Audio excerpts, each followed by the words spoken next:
pagi hari ini kami boleh bersekutu bersama saudara-saudara seiman kami di gereja ini, di tempat ini. Kami tahu semuanya karena kebaikan Tuhan. Kami tahu semuanya karena anugerah Tuhan. Terima kasih Tuhan, terima kasih. Kami bersyukur untuk kebaikan-Mu. Kami bersyukur buat anugerah-Mu dan pagi hari ini. Biar setiap kami Tuhan boleh duduk diam tenang untuk mendengarkan pesan-pesan-Mu yang Tuhan akan sampaikan lewat lidah mulut bibir hamba-Mu. Pengurapan-Mu turun atas hamba-Mu.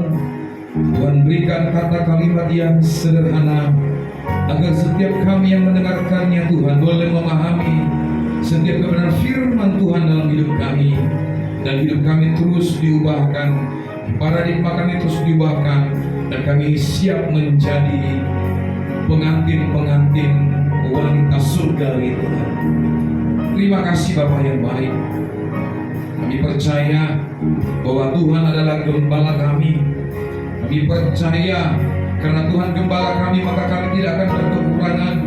Kami percaya kami dipelihara. Kami percaya kami dijaga dan dikuatkan. Dan kami percaya pagi hari ini firman ini menguatkan setiap kami di tengah-tengah dunia yang begitu sangat sulit hari-hari ini. Tetapi Tuhan tidak pernah meninggalkan umat-umatnya.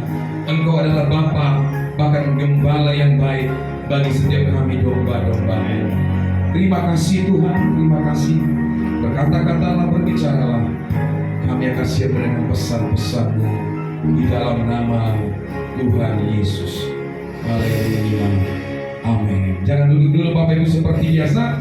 Boleh kita angkat Alkitab kita masing-masing, ya, atau handphone. Ya, boleh? Oke. Kalau sudah ada bawa kitab, angkat tinggi-tinggi Alkitabnya, handphonenya yang ada Alkitab. Boleh ikuti perkataan saya Bapak Ibu. Saya percaya bahwa Alkitab adalah 100% firman Allah yang penulisnya diilhami oleh Roh Kudus. Saya percaya Alkitab ini mampu mengubahkan hidup saya, paradigma saya, dan menyembuhkan seluruh luka saya. Saya percaya saya akan dibentuk menjadi bejana yang indah di hadapan Tuhan. Haleluya, tepuk tangan buat Tuhan Yesus sekarang. Silakan duduk dalam hadirat Tuhan. Ya, secara jumlah kita masih sedikit, tetapi roh kita terus semangat Bapak Ibu untuk berapi-api melayani Tuhan, bahkan beribadah hari-hari ini. Amin saudara. Nah, saya coba merenung ya semalam ya. Kalau tuntunan sudah jelas bahwa hari-hari ini kita semua harus bekerja sama, baik juga jemaat, hamba Tuhan atau siapapun, untuk menuntaskan amanat agung. Karena dikala kita pulang kelak, ya, maka Tuhan akan bertanya, apa buah pertobatan yang sudah kita hasilkan? Seberapa banyak jiwa yang kita bawa kepada Tuhan? Sudahkah saya bawa istri saya dan anak kepada Tuhan? Sudahkah ibu-ibu bawa suami dan anak-anak kepada Tuhan? Sudahkah keluarga kita bawa kepada Tuhan? Dan apa yang sudah kita lakukan sebagai kekasih-kekasih Tuhan, sebagai anak-anak Tuhan dalam mengiring Tuhan? Ketika kita dipanggil pulang, Bapak Ibu, jangan sampai tidak ada buah yang kita bawa ke dalam kerajaan Tuhan. Yang setuju katakan amin. Bapak Ibu yang dikasihi Tuhan, saya tidak menakut-nakuti, tetapi dunia ini kita boleh lihat sangat tidak kondusif ya, baik secara ekonomi, dan Pak Niko juga kemarin sampaikan dalam ibadah khusus Hari Kemerdekaan RI bahwa hari-hari ini ekonomi sangat sulit di kalangan masyarakat, bahkan di kalangan seluruh bangsa Indonesia. Ekonomi sangat luar biasa beratnya, di mana Bapak sekalian tingkat inflasi, kemudian di mana lagi saudara bunga, pajak itu semakin tinggi, harga-harga semakin tinggi, bahan bakar sulit untuk didapatkan, dan ini membuat banyak orang sedikit bergetar imannya, atau bahkan juga ada yang tidak mau lagi datang kepada Tuhan karena sibuk untuk mencari kebutuhan hidupnya setiap hari. Amin. Jadi dampaknya luar biasa, dari ujung Sumatera sampai ujung Papua Indonesia Timur, kita mengalami bagaimana beratnya, sulitnya ekonomi hari ini. Nah, untuk itu Bapak Ibu Saudara dikasihi oleh Tuhan, jemaat Tuhan ini berkati, ya semakin sulitnya ekonomi, saudara dan saya harus semakin sebenarnya mencari Tuhan, dan mencari Tuhan. Katakan kiri kananmu, carilah Tuhan. Ya, kenapa kita harus mencari Tuhan Bapak Ibu sekalian? Karena Tuhanlah pemilik segalanya. Sekalipun hari ini kita dalam kesulitan ekonomi, dalam kesulitan keuangan, harga naik, tetapi percayalah bahwa Bapa kita adalah Bapa yang baik dan Dia adalah Gembala yang baik. Nah, saya percaya ketika kita sungguh-sungguh beribadah, mengandalkan Tuhan, Tuhan akan berikan kepada kita kemenangan demi kemenangan dalam hal ekonomi kita. Amin. Firman Tuhan berkata, apa yang tidak pernah kita pikirkan, apa yang tidak pernah terlintas dalam hati kita, kalau kita sungguh-sungguh kepada Tuhan, Tuhan katakan itu semuanya Tuhan sediakan bagi kita, yaitu orang-orang yang mengasihi Tuhan. Katakan amin. Amin. Nah, walaupun ekonomi dunia hari ini, bangsa Indonesia hari ini seperti itu, tetapi respon kita adalah harus menjadi respon yang benar, supaya Bapak Ibu Saudara dan saya menjadi orang-orang yang bisa survive, yang bisa mengalami kemenangan dalam hal ekonomi, dan sesuai dengan nama daripada gereja kita ini, ya, gereja ini tetap menjadi rumah berkat. Saya merenung semalam sambil membuat Bapak Ibu bahan khotbah ini, kira-kira benar gak firman Tuhan ini? Kira-kira bisa gak kami alami di tengah-tengah sulit ekonomi, kami bisa tetap mempertahankan iman kami, tetap bisa mencari Tuhan. Dan Tuhan ingatkan kita dari Mazmur pasal 23 ayat 1 sampai 16. Perikopnya adalah bahwa Tuhan adalah gembala kita. Katakan, Tuhan gembalaku yang baik. Kurang kuat, katakan Tuhan gembalaku yang baik. Tuhan gembalaku yang baik. Amin Bapak Ibu sekalian. Nah, perhatikan Alkitabnya karena 6 ayat saya akan baca sendiri. Bapak Ibu boleh perhatikan Alkitab masing-masing, baik juga di handphonenya saudaraku. Dikatakan di situ perikopnya, Tuhan gembalaku yang baik. Mazmur Daud, Tuhanlah gembalaku, takkan kekurangan aku. Ayat 2 berkata, Ia membaringkan aku di padang rumput hijau, Ia membimbingku ke air yang tenang. Ayat 3 berkata, Ia menyegarkan jiwaku, Ia menuntut aku di jalan yang benar demi namanya. Ya, garis bawahi, demi namanya. Sekalipun aku berjalan dalam lembah kekelaman, dikatakan aku tidak takut bahaya. Ya, sebab Engkau besertaku, gadamu dan tongkatmu, itulah yang meneguhkan aku. Ayat 5 berkata, Engkau menyediakan hidangan bagiku di hadapan lawan-lawanku, Engkau mengurapi kepalaku dengan minyak, pialaku penuh dengan melimpah. Ayat 6 yang terakhir dikatakan, kebaikan dan kasih setia belaka akan mengikuti aku seumur hidupku, dan aku akan tinggal. Kalau di terjemahan lama dikatakan, aku akan diam di rumah Tuhan seumur hidupku. Terjemahan baru katakan, sepanjang masa. Yang percaya katakan amin. Nah, saudara dikasihi Tuhan, kenapa Daud berkata Tuhan itu adalah gembalanya? Rupanya saya selidiki Alkitab, Bapak Ibu sekalian, tidak ada latar belakang yang sangat signifikan kenapa Daud menuliskan Mazmur ini. Apakah karena dia berperang melawan Saul atau orang-orang Farisi atau Goliat? Tidak. Tetapi Daud sebenarnya menulis Mazmur ini karena apa? Pengalaman rohani ini. Dia menulis kitab ini, ayat ini karena apa? Pengalaman dia dengan Tuhan. Bagaimana Tuhan sebagai Allah semesta alam, Allah yang Maha Kuasa, itu menyertai, melindungi, menjagai, bahkan memelihara hidup Daud dari hari ke hari. Daud ini imannya naik turun. Sama seperti kita, dia juga berdosa. Fatal akibatnya karena juga menikahi istri daripada panglimanya, Raja Uria. Sampai Uria mati. Dan istrinya Batseba itu diperistri.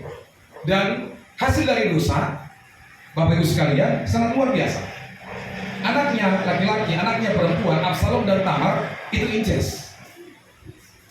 Jadi sekali lagi saya katakan Bapak Ibu, hati-hati berbuat dosa. Ya, kalau kita berbuat dosa, Yohanes pasal 8 katakan kita hamba dosa. Kalau kita berbuat dosa, melakukan dosa, maka apa? Kita akan mewarisi dosa. hati-hati dengan berbuat dosa. Amin. Ya, dia juga pendosa, tetapi pengalaman rohaninya, bagaimana di kejujurannya, keterbukaannya terhadap Tuhan di masa-masa sulit, ketika dia berbuat dosa, maka lahirlah Mazmur pasal 23 ini sebagai ungkapan keyakinan Raja Daud kepada Tuhan. Daud mengenal Tuhan sebagai gembala yang selalu menjagainya, yang selalu memeliharanya dan peduli kepada kehidupan umat-umatnya. Demikian juga kita hari-hari ini, Bapak Ibu. Sekalipun kita dalam masa sulit, saudara harus percaya bahwa kita gembala yang baik. Tuhan kita gembala yang baik. Amin. Nah, kalau kita lihat gembala, kalau kita pergi ke kampung ya, gembala ini kan biasanya identik dengan ternak. Ada gembala yang menggembalakan kambing domba, ada gembala yang menggembalakan sapi, ya, atau lembu, ya. Dan biasanya kemana gembalanya, ya, kambing domba dan ternak ini akan ikut. Dan seorang gembala akan menjaga, memberikan pagar, memberikan kandang kepada ternaknya supaya aman. Dan dulu Bapak Ibu sekalian, ternak itu dijaga dengan ketat supaya apa? Supaya serigala itu tidak memakan habis kambing domba para penggembala. Makanya di ayat yang tadi kita baca dikatakan gadamu dan tongkatmu. Ya, gada itu adalah sebagai pemukul. Untuk apa? Untuk serigala yang mengancam para domba. Dan itu dipegang gembala. Dan tongkat gembala adalah penuntun. Bagi siapa? Bagi domba-domba. Bagi ternak yang akan diarahkan oleh gembala itu pakai tongkat. Nah, ya seperti itu Bapak Ibu sekalian. Kita ini domba-dombanya. Dia gembala yang baik, yang memperhatikan setiap kerinduan kita, ya, penderitaan kita, masa-masa sulit kita. Amin. Adakah di sini di antara kita yang hari-hari ini mengalami masa sulit? Coba kita lihat bangsa ini di 81 tahun merdeka. Minggu lalu saya sampaikan, benar gak kita udah merdeka? Benar gak ekonomi kita ini sudah masuk atau sudah satu level dengan negara-negara yang sedang berkembang atau sedang maju? Ataukah Indonesia masih dikategorikan negara miskin? Ya kan? Masih banyak. Walaupun pidato daripada pemimpin negara kita itu begitu berapi-api, tapi masih kita lihat masih ada jajahan, masih ada penderitaan, masih ada bencana alam, masih ada pergolakan-pergolakan di beberapa daerah. Ya, Bapak Ibu. Nah, kita punya tugas, ya, anak-anak Tuhan untuk senantiasa, ya, berkata kepada banyak orang bahwa kita harus percaya kepada Tuhan yang hidup, yaitu gembala yang baik yang senantiasa berjaga-jaga buat saudara dan saya. Amin Bapak Ibu sekalian. Nah, dari Mazmur pasal 23 ini kita boleh belajar Bapak Ibu sekalian. Di ayat 1-3 dikatakan, Tuhan adalah gembalaku, takkan kekurangan aku. Ia membaringkan aku di padang rumput yang hijau, Ia membimbingku ke air yang tenang, Ia menyegarkan jiwaku, Ia menuntun aku di jalan benar oleh karena namanya. Yang pertama dari Mazmur pasal 23 ini, Tuhan sedang mengajarkan dan memberi keyakinan buat saya dan saudara bahwa Dia memelihara. Katakan Dia memelihara. Ketika saya berkata kepada suku Kedar dan Bayot, Tuhan yang Maha Kuasa pelihara kau, dia marah.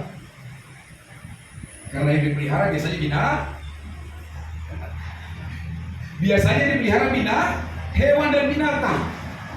Kalau di sini Tuhan memelihara kita, memang kita adalah domba-dombanya, Dia gembala kita. Amin. Nah, ayat 1-3 berkata bahwa Dia adalah gembala yang baik dan janji Tuhan bagi kita tidak akan kekurangan. Coba lihat kiri kanan, kekurangan kan Dia? Kekurangan sukacita kan Dia? Kekurangan damai sejahtera kan Dia? Ya, kekurangan uang kan Dia? Coba lihat. Kalau hari ini saya dan saudara mengalami kekurangan, percaya dan pegang Mazmur pasal 23:1, takkan kekurangan saudara dan saya. Amin. Maka bagaimana supaya kita jangan kekurangan? Saudara harus tinggalkan Indonesia dan bergaul dengan orang-orang yang mampu mencukupkan dirinya di masa sulit. Nah, dalam hal ini Bapak Ibu Saudara dikasih Tuhan, bagaimana supaya Allah bisa memelihara hidup kita? Kita harus berani dan berusaha mencukupkan segala kebutuhan kita di masa-masa yang sulit. Amin. Ya, apa yang menjadi kebutuhan kita, cukupkan Bapak Ibu sekalian. Kalau di masa-masa sulit tadinya mungkin banyak nasi yang kita buang, ya, karena apa? Selalu berlebih makanan. Mulai ajar di dalam keluarga kita secukupnya lah ambil. Kalau masih kurang baru ditambah, ya. Jadi kita bisa memanagenya supaya kita bisa mencukupkan diri. Kemudian jangan berteman dengan orang-orang yang memiliki gengsi yang sangat tinggi. Tahu gengsi yang tinggi? Tetangga punya mobil, dia punya mobil. Tetangga punya rumah satu, dia mau pengen rumah dua. Segala usaha dilakukan. Dan hari ini Bapak Ibu sekalian, kreditur itu banyak. Saya setiap hari dari semua bank telepon saya, Pak ambillah, Pak ambillah, Pak ambillah. Saya bilang, mau pakai apa bayarnya? Kalau gratis saya mau. Kan begitu ya. Nah, jadi kita harus belajar dalam segala hal untuk mencukupkan, karena kecukupan adalah standar orang Kristen. Amin.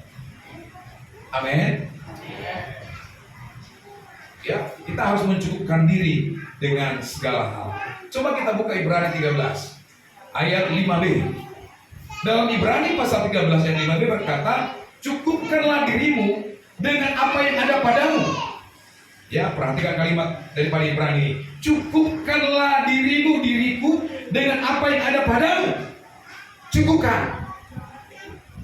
Ya, sebagai bukti kita kepada Tuhan, Dia memelihara kita. Karena Allah telah berfirman.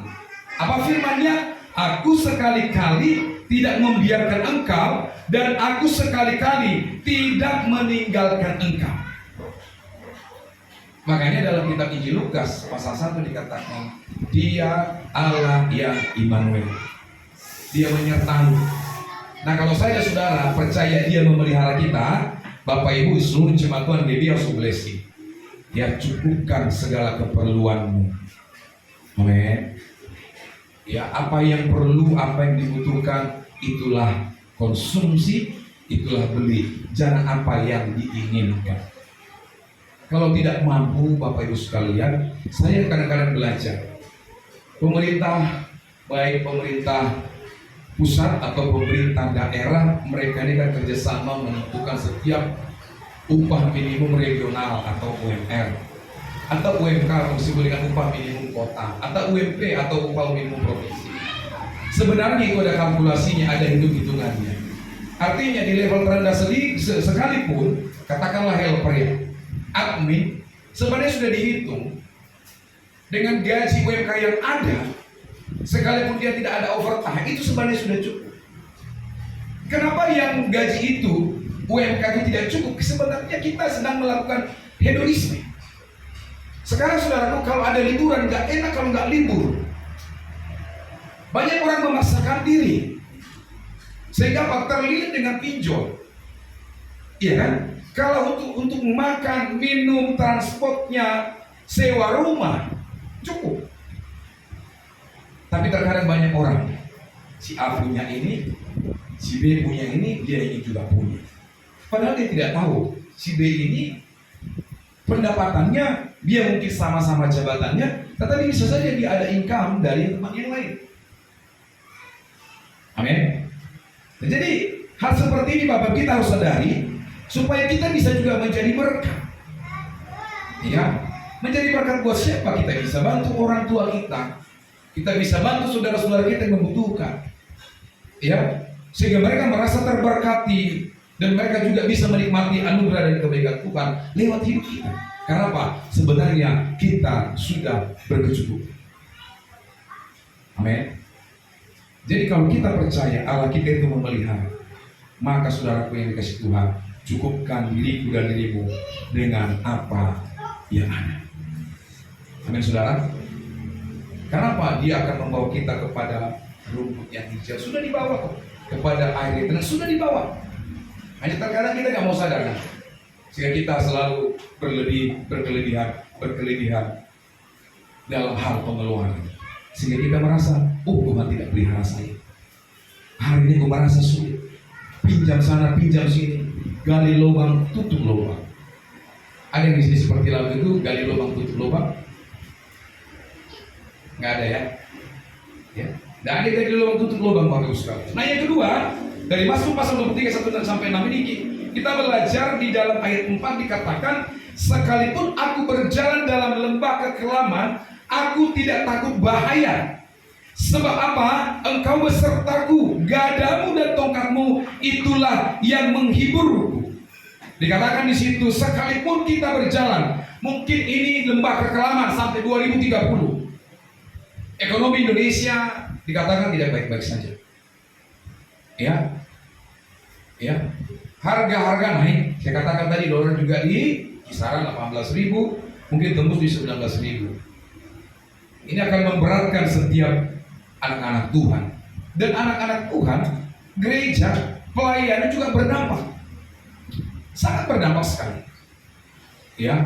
Makanya bukan hanya jemaat Tuhan, gereja juga harus benar-benar mengatur keuangan.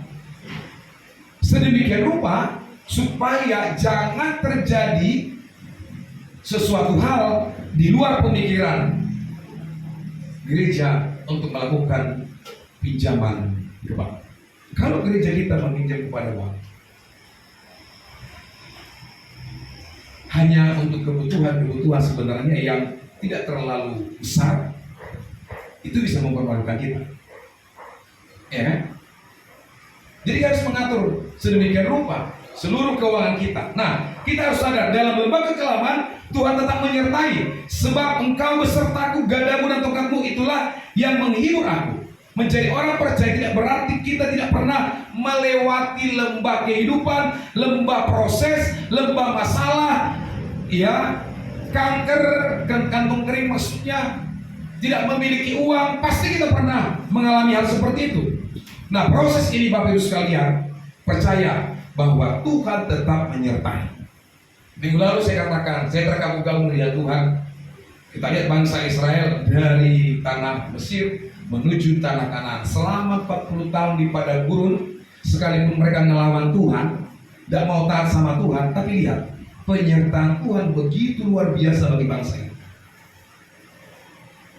Makanan dia kasih, pagi hari manna itu turun dari surga.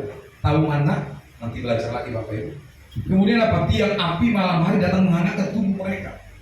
Siang hari ada tiang awan yang melindungi mereka, dan kasut mereka tidak pernah habis.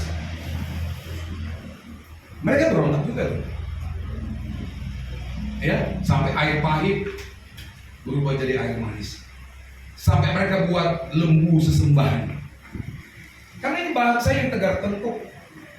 Sekalipun dibilangkan kebenaran, sekalipun dikatakan firman Tuhan, dia tidak bisa menjadi orang yang merdeka karena mereka tidak mengenal sebenarnya kebenaran. Tetapi apa yang menjadi perkataan Tuhan, mereka bangsa pilihan, imamat, ya kerajaan, ya mereka tetap itu, ya, tidak akan berubah sekalipun mereka tidak percaya kepada Mesias. Penyertaannya sempurna. Apalagi kita Bapak Ibu sekalian yang sudah percaya kepada Yesus, kita ditebus menjadi orang yang merdeka. Percayalah, selama-lamanya Tuhan akan menyertai kita. Stop pinjaman online. Stop pinjaman koperasi Bapak Ibu sekalian. Amin. Mulai mengandalkan Tuhan. Pakai Yeremia 17. Diberkatilah orang yang mengandalkan Tuhan, tetapi terkutuklah orang yang mengandalkan manusia. Ya, banyak anak-anak Tuhan yang terlibat pinjaman-pinjaman ini, ya, karena ketakutan. Besok makan apa? Besok makan apa? Besok makan apa? Ya, dalam lembah kekelaman ini, percayalah Tuhan menyertai saya dan saudara. Yesaya 41 ayat 10 dikatakan di situ, sebagai janji Tuhan buat saudara dan saya, janganlah takut, sebab aku menyertai engkau. Janganlah bimbang, sebab aku ini Allahmu. Aku akan meneguhkan, bahkan akan menolong engkau. Aku akan memegang engkau dengan tangan kananku yang membawa kepada kemenangan. Amin. Jangan takut. Katakan kiri kananmu, jangan takut. Sekalipun ekonomi susah, jangan takut. Sekalipun ekonomi susah, cari Tuhan. Ya, cari saja Tuhan dan mulai beriman, ya, bahwa Tuhan memberkati kita. Alkitab katakan begini, berkat Tuhanlah yang menjadikan kaya. Gak ada yang amin. Berkat Tuhanlah yang menjadikan kaya, susah payah tidak mengikutinya. Kalau kita cari Tuhan, ya, yang 10 bisa jadi 100. Kalau tidak cari Tuhan, yang 100 bisa balik 10. Amin. Intinya jangan sampai kita malas. Kalau udah malas gak ada obatnya. Saya bicara dengan teman kemarin, karena dia tahu saya hamba Tuhan. Sebenarnya hukum dunia berkata, dan Mazmur juga berkata, Amsal berkata, tangan yang rajin menjadikan kaya. Saudara gak usah doa, gak usah doa, asalkan tanganmu dan tanganmu rajin kau kaya. Setuju gak? Setuju gak? Mau bukti? Itu lihat orang-orang sini, orang-orang Tionghoa, nyembah patung kaya loh. Kalau ada 8 hari bekerja, 1 minggu dia akan 8 hari bekerja. Kalau ada 25 jam, dalam sehari dia akan bekerja 25 jam. Kenapa? Tangannya rajin, kaya gak? Tapi kembali lagi, apakah itu diberkati Tuhan? Apakah dia bisa menikmati? Apakah dia menjadi bisa berkat buat orang? Bagaimana dia mempermuliakan Tuhan dengan hartanya? Itu menjadi pertanyaannya. Makanya Prisiman Kristen berkata, berkat Tuhan yang menjadikan, ya, kalau dalam pekerjaanmu tidak terlibat Tuhan di dalamnya, sekalipun gaji kita besar, gede, gak ada bermanfaat. Orang gak akan bisa merasakan. Tuhan gak bisa merasakan. Keluarga kita tidak bisa merasakan. Itu perbedaannya. Amin. Gak usah Bapak Ibu Saudara doa, gak usah ikut puasa, gak usah ikut pelayanan, kerja saja setiap minggu, 8 hari 1 minggu, 25 jam 1 hari, kaya saudara. Cuma pertanyaannya, apakah itu menyenangkan juga? Amin. Amin. Anak saya bilang, Bang, bilang sama mantuamu, kau tuh hamba Tuhan, minta jangan dijadwal hari Minggu bekerja. Saya sekarang mulai dikit, Pak, bagaimana tambahan uang saya? Berdoa sama Tuhan supaya dikasih engkau hikmat, kekuatan bagaimana bisa menambah income setiap bulan. Ini kan dia kerja, yang kemarin training. Kalau training nggak bisa dibatalkan karena sekali training nggak ikut, ya memang akan tinggal dan compliance-nya tidak bisa sehingga nanti bisa diberhentikan bekerja. Tapi kalau overtime, itu di kita kembali. Amin. Saya ajar dia, aku mau nikah, aku mau beli motor Pak. Doa sama Tuhan supaya Tuhan kasih. Nah, kalau saya menjelaskan ini kepadamu nak, kau bisa sakit hati. Tapi kalau Tuhan menjelaskan itu kepadamu, kau pasti terima, karena Dia Tuhan. Amin. Jadi saudaraku, jangan takut. Tuhan menyertai setiap kita. Dia akan memegang tangan kita, Dia akan menolong kita, dan kita akan dibawa kepada kemenangan. Ulangan pasal 31:6 berkata, kuatkan dan teguhkanlah hatimu, janganlah takut dan gentar karena mereka, sebab Tuhan Allahmu, Dia yang berjalan menyertai engkau, Dia tidak akan membiarkan engkau dan tidak akan meninggalkan engkau. Percaya Tuhan tidak pernah tinggalkan kita? Yang benar. Percaya Bapak Ibu? Orang yang percaya bahwa Tuhan tidak meninggalkan dia, kemanapun Bapak Ibu, dia akan selalu semangat. Dia akan terus bersaksi tentang kebaikan Tuhan, pertolongan Tuhan, kebaikan Tuhan. Itu makanya Daud ini catat Mazmur pasal 23 ini. Kenapa? Dia sedang mengalami kebaikan Tuhan. Bayangkan, ini kitab 2000 tahun lebih sudah dicatat, sampai hari ini masih dikenang banyak orang. Kenapa? Karena ditulis dari sebuah kesaksian pengalaman hidup.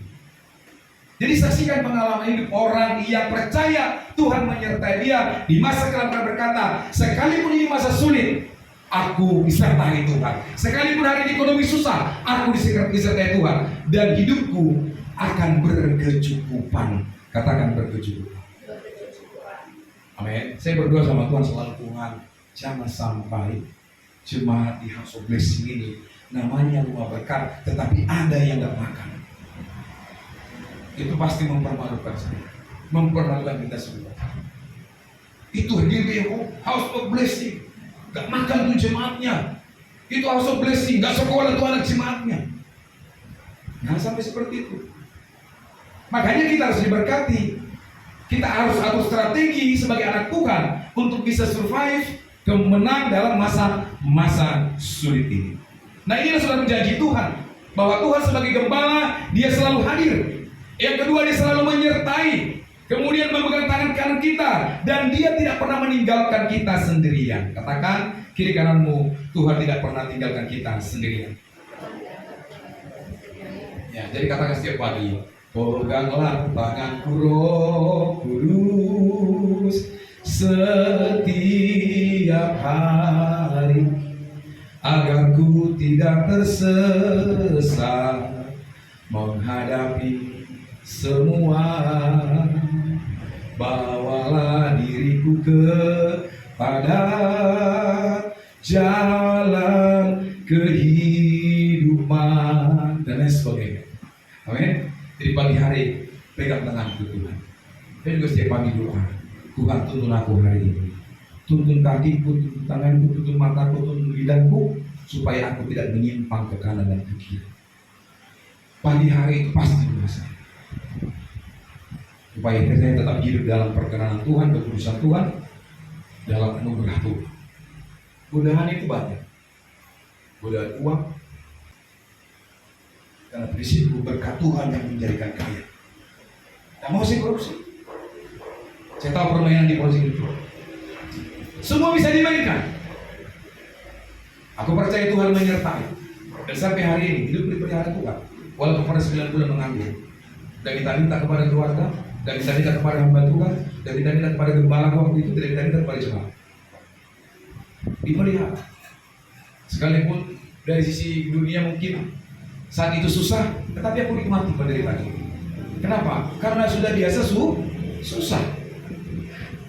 Kalau di sini susah nggak kerja masih makan nasi, kami susah di kampung makan ubi. Itu biasa susah kan? Jadi nggak ada perlu yang harus memiliki nggak? Amin Bapak Ibu. Karena Tuhan menyertai setiap orang-orang yang dikasihi. Yang ketiga, dikatakan dalam Mazmur 23:5, Engkau menyediakan hidangan bagiku di hadapan lawanku, Engkau mengurapi kepalaku dengan minyak, pialaku penuh dengan melimpah. Mazmur 23:5 ini saya ambil toko Alkitab yang bisa kita pelajari. Bulan lalu saya sudah sampaikan tentang Yusuf. Bagaimana Yusuf itu anak seorang bapaknya, nomor 2 paling bungsu, dikasih bapaknya, tetapi dibenci saudara. Bagaimana dijual, dimasukkan ke dalam sumur, dijual kepada orang Midian, sampai ke Mesir, dia dipenjara, dan bagaimana dia proses lembaga kelamannya dialami. Tetapi perhatikan, ketika Mesir mengalami gagal panen, gak ada makanan, bapaknya dan seluruh saudara-saudara pergi ke Mesir, ya kan? Dia tetap terima. Kenapa? Karena Yusuf hatinya sudah dipulihkan Tuhan. Amin. Hati yang pulih Bapak Ibu perlu kita miliki. Amsal 4:23 berkata, jagalah hatimu, karena dari hati ini terpancar kehidupan. Jadi kalau hati kita nggak pulih kepada siapapun, kepada suami, kepada istri, kepada teman-teman sekalian, kepada gembala, kepada pimpinan di pekerjaan, kepada siapapun, itu akan berdampak, saudara. Amin. Yusuf sesakit apapun dialami, sebesar apapun lembaga kelaman yang dialami, ketika hatinya sudah dipulihkan Tuhan, maka apa saudaraku? Di hadapan para lawan-lawannya, katakan saudaranya hari itu, sebagai lawannya, Tuhan menyediakan piala dan Tuhan mengurapi dia. Tuhan angkat dia menjadi orang penting di Mesir. Amin. Mesir hari itu mengalami lembaga kelaman, kekeringan, nggak ada gabah, nggak ada gandum yang bisa dimakan. Ya, akhirnya saudara pergi ke Mesir untuk minta makanan. Bayangkan Bapak Ibu, kalau Tuhan memulihkan kita, sekalipun masa sulit, kita pasti menjadi berkat buat banyak orang, buat saudara kita, buat siapapun. Ya, Kami juga mengalami hari sulit, ekonomi sulit. Ya, pendidikan anak-anak juga memang perlu sekali. Tetapi kami dalam kesulitan itu punya prinsip, apapun yang terjadi harus mencari berkat buat siapapun, termasuk gereja. Amin Bapak Ibu. Ini masa sulit. Kita ada berapa kemarin 4 kegiatan gereja. Ini kosnya tinggi Bapak Ibu. Ini duitnya tinggi. Tapi apakah dalam masa sulit ini kita harus tidak bermurah hati? Harus menahan keuangan kita? Tidak mungkin. Iya kan? Dananya lumayan, tetapi Bapak Ibu, ketika hati saya dan saudara sudah dipulihkan Tuhan, maka semuanya bergerak memberi yang terbaik dari hidupnya buat pekerja Tuhan di tempat ini. Amin. Dan saya berdoa sama Tuhan, Tuhan, kalau tahun lalu sudah Tuhan tolong, Tuhan yang sama juga menolong gereja, menolong saudara saya. Saya berdoa ke depan pasti akan bisa surplus dana dan kita boleh pakai untuk pembangunan gereja, memperlengkapi alat-alat musik dan lain sebagainya. Karena kos pelayan itu saya yakin membutuhkan dana yang sangat besar sekali. Amin Bapak Ibu. Yusuf menjadi berkat di dalam lembah kekelaman yang dia alami selama di Mesir. Yang keempat, yang terakhir, Mazmur 23 ayat 6 dikatakan, kebajikan dan kemurahan belaka akan mengikuti aku seumur hidupku, dan aku akan diam dalam rumah Tuhan sepanjang masa. Yang terakhir adalah saudaraku, Tuhan menggaransi, ya, Tuhan menggaransi, memberikan jaminan bagi saya dan saudara. Jaminannya adalah masa depan. Amin. Jaminannya masa depan. Selama kita berkoneksi dengan Tuhan, Dia memiliki masa depan, Dia tahu tentang masa depan saya dan saudara. Maka Tuhan katakan masa depan kita, masa depan yang cerah. Yeremia 29:11 katakan juga seperti itu. Bahkan Yoel pasal 2 juga katakan seperti itu. Masa depan orang-orang yang mengasihi Tuhan adalah masa depan yang penuh dengan harapan. Amin. Jadi Tuhan jaminannya.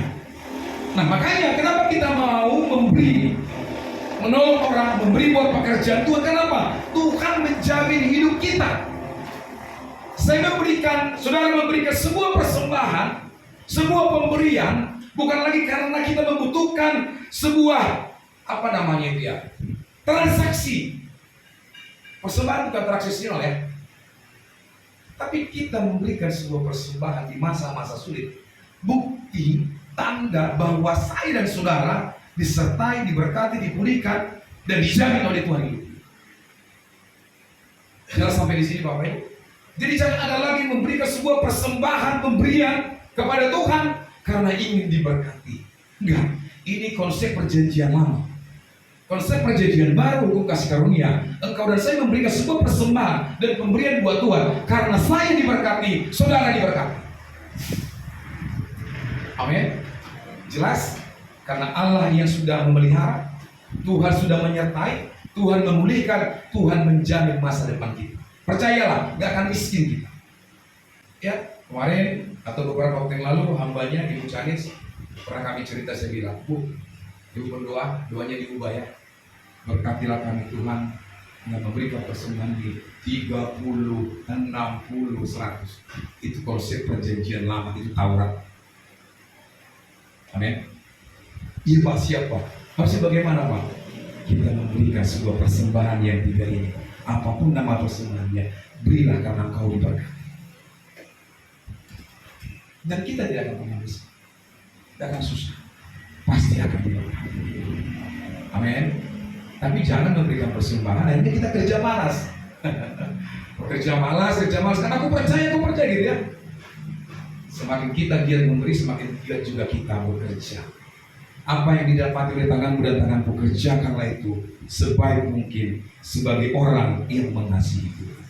Setuju Bapak Ibu? Jadi Tuhan menjamin masa depan hidup kita. Jangan takut, jangan khawatir. Apapun hari-hari yang terjadi di Indonesia, ya Tuhan menyertai.